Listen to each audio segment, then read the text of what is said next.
Masih boleh Pak bertanya atau gimana nih Pak kita? Masih boleh bertanya Pak? Boleh, silakan selama saya masih bisa jawab. Siap. Kalau nggak bisa Izin, jawab nanti saya mungkin carikan referensi, dari saya teman kirim lewat WA aja. kita, dari teman kami Pak, mungkin Sadari bisa bertanya kepada Bapak apa yang mau ditanyakan. Silakan. Oke, selamat siang Pak. Baik Pak, Monggo. kita tahu saat ini bahwa pemerintah terus mencari solusi ya Pak untuk menekan angka penyebaran COVID-19. Salah satunya dengan memberlakukan PPKM ini ya Pak.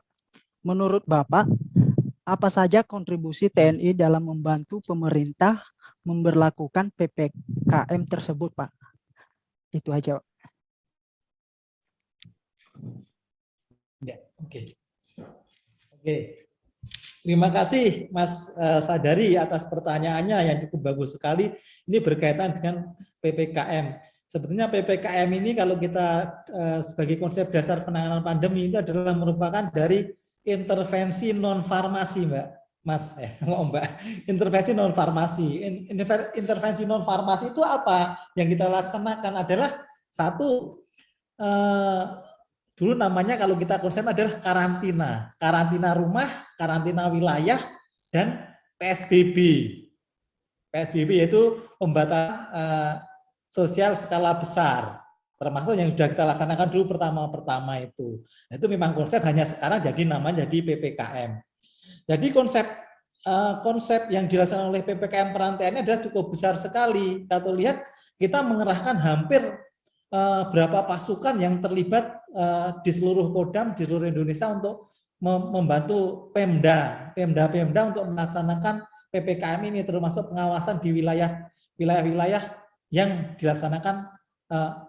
Kalau dulu konsepnya pelaksanaan karantina, tapi kalau ini namanya PPKM, jadi wilayah yang sedang melaksanakan PPKM atau PPKM level 1, 2, dan 3 seperti itu. Jadi fungsi TNI sebetulnya di dalam konsep operasi yang kita laksanakan sejak dalam konsep pandemi yang tahun 2007 itu adalah sebagai penjaga perimeter. Jadi kalau orang mau masuk ke wilayah yang masuk ke daerah wilayah PPKM itu harus diperiksa dulu oleh TNI. Bahkan TNI juga terlibat di dalam pemberian bantuan logistik di wilayah tersebut.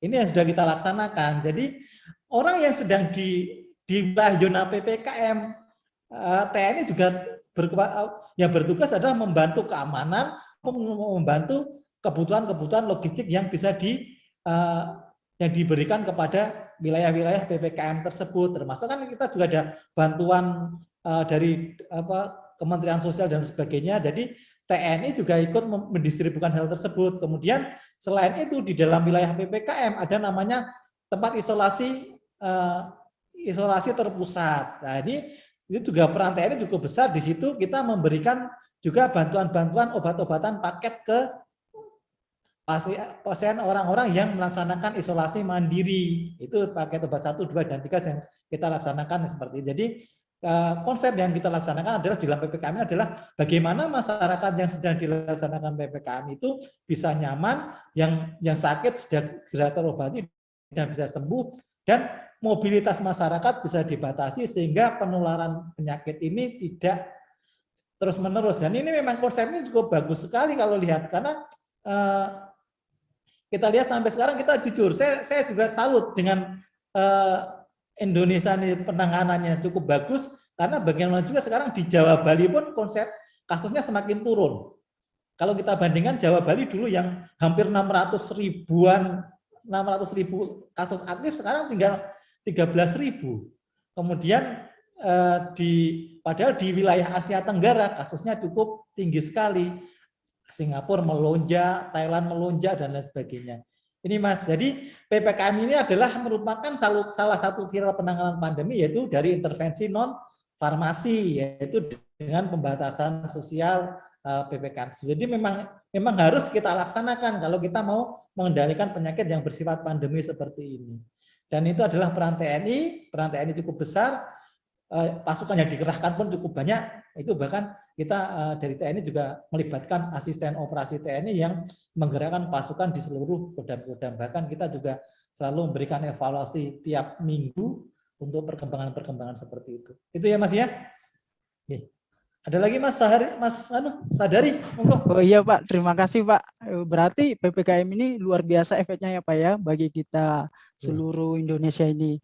Jadi kalau PPKM ini Pak, apakah ada sesuatu keluhan-keluhan dari bagian TNI kewalahan dalam menangani PPKM ini? Apakah banyak istilahnya Pak, banyak kasus-kasus yang tidak bisa ditangani kewalahan untuk melayani masyarakat? Bagaimana Pak untuk apakah ada keluhan-keluhannya gitu? Terima kasih Pak. Saya kira seperti kita lihat yang terjadi di lapangan, TNI nggak pernah mengeluh. Apapun tugas harus kita laksanakan. Jadi apapun kemarin betul terjadi lonjakan kasus yang cukup tinggi, kita tetap laksanakan walaupun ya kadang-kadang ya namanya kita sebagai udah taken, udah kontrak untuk NKRI tercinta ya sudah kita abaikan yang lain-lain demi kita laksanakan tugas dalam pengendalian pandemi ini. Ya Mas ya, kita siap semua Mas. Jadi kita keluhan di lapangan nggak boleh mengeluh, harus ditangani dengan baik dan harus dijalani dan diselesaikan. Adanya adalah yang penting misi harus selesai dan komplit gitu aja dan berhasil. Siap ya. Itu Mas. Siap Pak. Terima kasih Pak. Berarti kalau misalnya PPKM masih terus berlangsung nih Pak, gimana Pak peluangnya ekonomi sama kesehatan biar bisa seimbang? Karena ya kita tahu ya Pak, ekonomi kita juga lagi marat-marit nih Pak, bisa dibilang gitu ya Pak.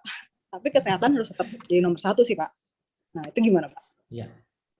Oke.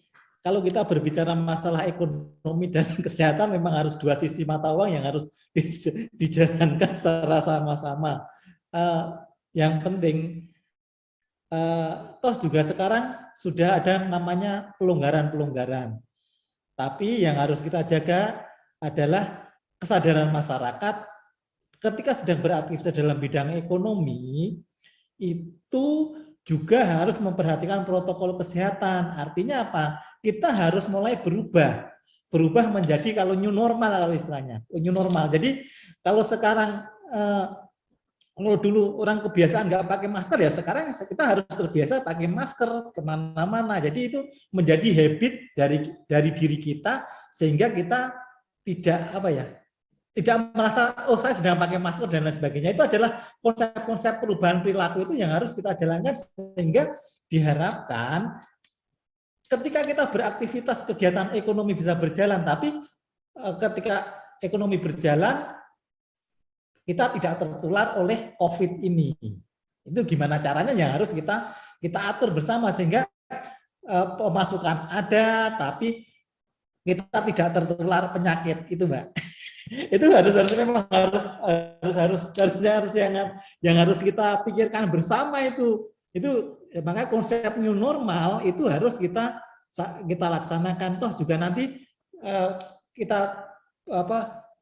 kita selesaikan masalah kesehatan dengan baik dengan tuntas, ekonomi juga perlahan-lahan nanti akan segera tumbuh bersama-sama. Mohon izin mungkin pertanyaan selanjutnya. Mungkin ada beberapa pertanyaan lagi ya Pak. Mungkin 2 pertanyaan atau 3 pertanyaan lagi Pak. Ya, silakan. Dari Mbak Tintin atau dari Ratna? Dari saya dulu ya, boleh Bapak? Ya, silakan. Ya, mohon izin Bapak. Ya seperti kita ketahui adanya pandemi ini kan pertanyaan saya masih sekitar pertahanan negara. Nah, seperti kita ketahui adanya pandemi ini kan mengejutkan seluruh dunia ya Bapak, menghantam hampir seluruh negara, menyebabkan perubahan tatanan kehidupan di seluruh negara. Ketika suatu pandemi ini mengancam stabilitas negara, terutama Indonesia, bagaimana kemampuan TNI dalam mengidentifikasi dan mencegah penyebaran baik yang akan masuk ke Indonesia maupun yang ada di Indonesia. Demikian, Bapak. Terima kasih. Itu memang sebetulnya konsep ini adalah berkaitan dengan global health security. Sebetulnya ini sudah kita pada tahun 2016 Indonesia juga sebagai ketua Troika Global Health Security Agenda, yang salah satunya adalah untuk menangani adanya ancaman seperti ini. Waktu itu orang belum percaya dan sebagainya, begitu tahun 2019-2020 terjadi ya baru percaya. Ini konsep ke depan adalah di TNI paling enggak akan terus mengembangkan kemampuan yang sudah ada sekarang ini. Kemampuan seperti ini harus kita tingkatkan dan kita pertahankan, termasuk adanya rumah sakit Wisma Atlet itu bagaimana penanganannya nanti untuk seandainya itu terjadi pandemi lagi di Indonesia. Itu harus kita pikirkan bersama. Kemudian kemampuan-kemampuan dalam menghadapi ancaman-ancaman nubika maupun ancaman biologis yang seperti ini. Karena secara internasional pun sebetulnya aturan-aturan itu sudah ada, namanya di International Health Regulation. Itu kan ada kewajiban kita dalam menangani penyakit pandemi seperti ini yang harus kita laksanakan. Kemudian ditambah dengan percepatan IHR dengan adanya Global Health Security Agenda yang sudah Indonesia ikut aktif terlibat di dalamnya. Kemudian kalau harus kita tingkatkan di dalam penanganan menghadapi pandemi penyakit ini adalah kita harus meningkatkan Global Health Security Indonesia 75. Tapi itu harus kita tingkatkan, membangun kesadaran bersama seluruh stakeholder termasuk di TNI. Untuk di TNI memang harus kita kembangkan bagaimana kesehatan TNI itu bisa mempunyai kemampuan untuk yang lebih responsif lagi dalam mengatasi pandemi ini, Mbak. Mungkin bisa membentuk suatu badan yang khusus untuk menangani pandemi atau menangani ancaman-ancaman biologi, atau bisa juga membentuk satuan khusus juga untuk segera sebagai respon pertama ketika terjadi ancaman-ancaman nubika termasuk di dalamnya biologi dan itu. Dan ini perlu PR kita yang cukup besar juga ke depan sehingga bisa menjadi suatu kemampuan bangsa Indonesia ini atau khususnya di TNI mempunyai kemampuan untuk segera memberikan prevent, detect, dan respon dalam menanggulangi ancaman kesehatan global atau menanggulangi ancaman yang bersifat pandemi. Sehingga Impres 4 tahun 2011 ini bisa diterapkan di TNI. Inilah memang kita masih bersama-sama terus membangun bagaimana kesehatan TNI atau TNI menjadi lebih kuat, menjadi lebih responsif dalam menangani ancaman-ancaman biologi. Karena ini menjadi situasi pandemi COVID ini menjadi harusnya bisa menjadi tantangan dan peluang untuk mengembangkan TNI menjadi lebih kuat lagi sejajar dengan negara-negara lain dalam penanganan pandemi itu. Ada lagi, host? Ya. Ratna atau Sadari yang udah mulai terakhir nih kita. Izin bertanya ya Pak ya. Kita tahu Pak, banyak dari tenaga kesehatan, baik dokter, perawat, dan tenaga medis lainnya menjadi korban dari keganasan virus COVID-19 ini. Terutama mereka yang kontak ya Pak ya, kontak langsung dengan para pasien. Tak sedikit para tenaga kesehatan ini Pak terpapar, bahkan yang lebih buruk sampai meninggal gitu Pak. Jadi begini Pak, pertanyaannya apakah ada atensi dari pimpinan bagi para tenaga kesehatan di Indonesia ini Pak? Terima kasih Pak. Sudah bisa kita lihat bersama bahwa tenaga kesehatan yang menjadi pahlawan-pahlawan kita dalam menangani COVID ini juga sudah ada perhatian dari Presiden bahwa kemarin mendapat bintang jasa kan dari Presiden. Kemudian saya yakin juga di samping itu ada juga dari ada namanya kesejahteraan dari ada sumbangan bagi keluarga yang ditinggalkan. Itu seperti itu. Jadi saya kira pemerintah juga tidak tutup mata dengan kondisi seperti itu, dan dengan diberikan sebagai pahlawan dengan pemberian bintang jasa kepada korban-korban atau tenaga kesehatan yang menjadi dalam penanganan COVID yang sampai menyerahkan nyawanya atau gugur dalam pelaksanaan tugas. Kita anggap mereka itu adalah gugur dalam pelaksanaan tugas, artinya gugur dalam perang. Nah, dengan adanya gugur dalam perang tersebut kan toh masyarakat atau pimpinan atau presiden pun sebagai kepala negara memberikan pemberian bintang jasa kepada mereka. Jadi saya kira itu cukup bagus. Memang nggak sebanding antara nyawa dengan dengan bintang jasa, tapi itu adalah Iya, Pak. merupakan salah satu perhatian dari pemerintah untuk apa ya, untuk menghormati dan menghargai jasa-jasa mereka yang gugur dalam pelaksanaan tugas perang melawan COVID ini. Saya kira juga itu ada tindak lanjut juga dari pemerintah untuk keluarga yang ditinggalkan, pasti itu pasti ada. Itu aja Mas. Saya kira pemerintah cukup bagus sekali Mas untuk memberikan dengan penghargaan bintang jasa. Terima kasih Pak. Luar biasa jawabannya Pak. Terima kasih. Ya. Tunggu. Ada lagi Mbak. Yang terakhir Ini ya. Pak, pertanyaan terakhir nih dari saya. Siapa? Iya Mbak Ratna, monggo. Ya, ini kan dampak dari COVID-19 ini, terutama dampak ekonominya cukup drastis ya Pak nih kita menurunnya.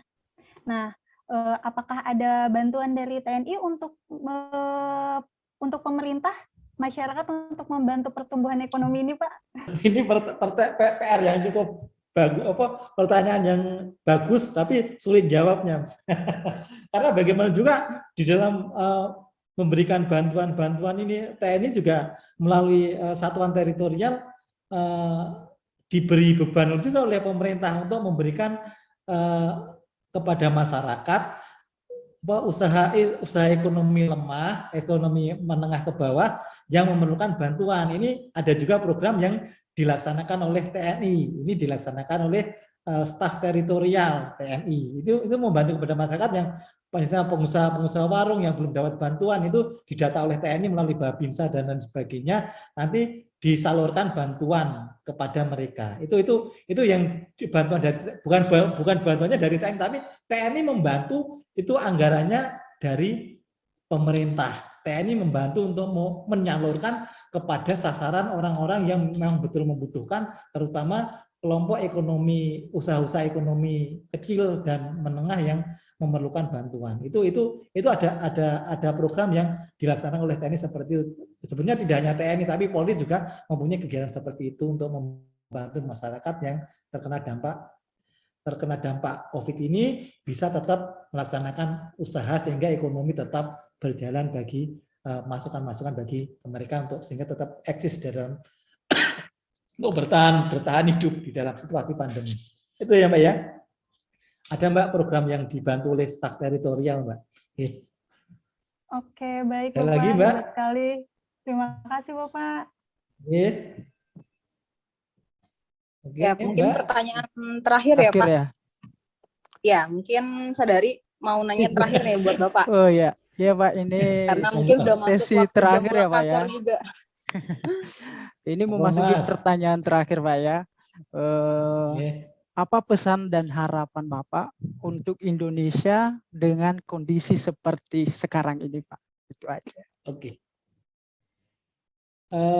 Harapan kami sebagai Indonesia dalam menghadapi situasi seperti ini sebetulnya konsep yang sudah ada itu kita laksanakan, perlu adanya secara rutin tahunan atau untuk membangun konsep seperti yang sudah kita laksanakan selama ini. Kita kan sudah sering melaksanakan simulasi nasional penanganan pandemi sebetulnya yang saya laksanakan di tahun 2019.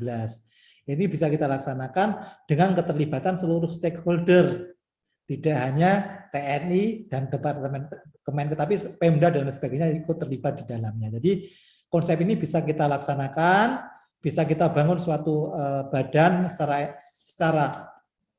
secara nasional langsung di bawah Presiden dalam penanganan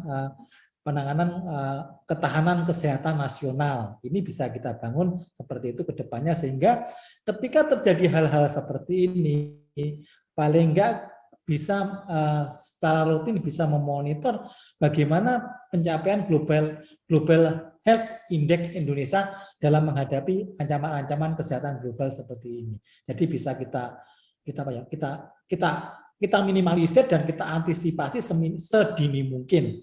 Jadi seperti itu. Jadi ketika di sana terjadi seperti itu, Indonesia sudah siap. Ketika di Afrika sudah terjadi, Indonesia sudah siap. Kemudian ketika di Amerika terjadi, Indonesia juga sudah siap. Dan ini sebenarnya konsep-konsep seperti TNI sudah melaksanakan. Ketika dulu terjadinya outbreak kasus Ebola di Afrika, kita TNI ketika ada pasukan dari luar masuk ke Indonesia, ya kita periksa secara ketat, kita kerjasama dengan Kementerian Kesehatan. Jadi kerjasama yang sudah baik ini bisa kita pertahankan, bahkan kedepannya bisa kita bangun lebih kuat lagi, atau bahkan diharapkan ke depan adalah adanya suatu badan ketahanan kesehatan nasional yang untuk mengantisipasi ini yang langsung di bawah Presiden. Saya kira itu adalah konsep yang cukup bagus sekali, sehingga Indonesia akan lebih responsif dan lebih aware ketika terjadi ancaman berkaitan dengan ancaman kesehatan maupun ancaman biologi ke depannya. Itu aja Mas ya.